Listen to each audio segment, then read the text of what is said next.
Shyamsundar Kanchandra memorial senior club league football আসরে শক্তিশালী 9 bullet ক্লাবকে পরাজিত করে প্রথম লিগে জয়ের স্বাদ পেল জুয়েলার্স অ্যাসোসিয়েশন। বুধবার উমাকান্ত মিনি স্টেডিয়ামে আয়োজিত দিনের প্রথম ম্যাচে 9 বুলেটকে 2-1 গোলের ব্যবধানে পরাজিত করে লিগের প্রথম জয় তুলে নেয় জুয়েলার্স অ্যাসোসিয়েশন। ম্যাচে জুয়েলার্স অ্যাসোসিয়েশনের হয়ে জোর গোল করে রোহিত সিং, বিপরীতে 9 বুলেট ক্লাবের হয়ে একটি গোল করে এল হিমা।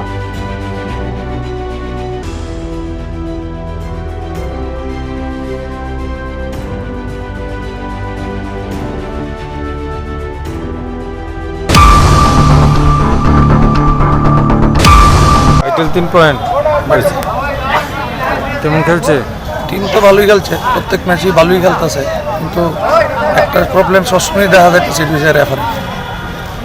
আমরা চাইতেছি যে ওপোনেন্টও খেলতে হয়, আমিও খেলতে, মানে হার জিতের আছি।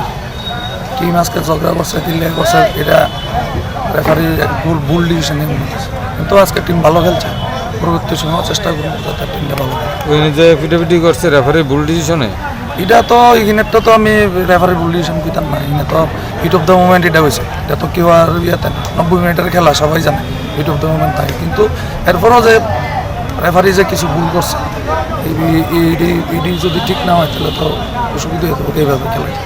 রেফারি ভুলের কারণে কি গোলের ব্যবধান কমছে না? না, রেফারির কারণে গোল কমছে বা ইয়ে না। আমার টিম যতটুকু পারছে এতটুকু চেষ্টা করছে দেওয়ার। এখানে গিয়ে সেটা ডিফেন্স যারা গেলে তারাও আটকাইছে, এটা এখানে ইয়া না। কিন্তু আমরা সবাই সামনেই আসলে নতুন করে কিছু কোয়ার না, প্রত্যেক বছরই এটা হইতেছে।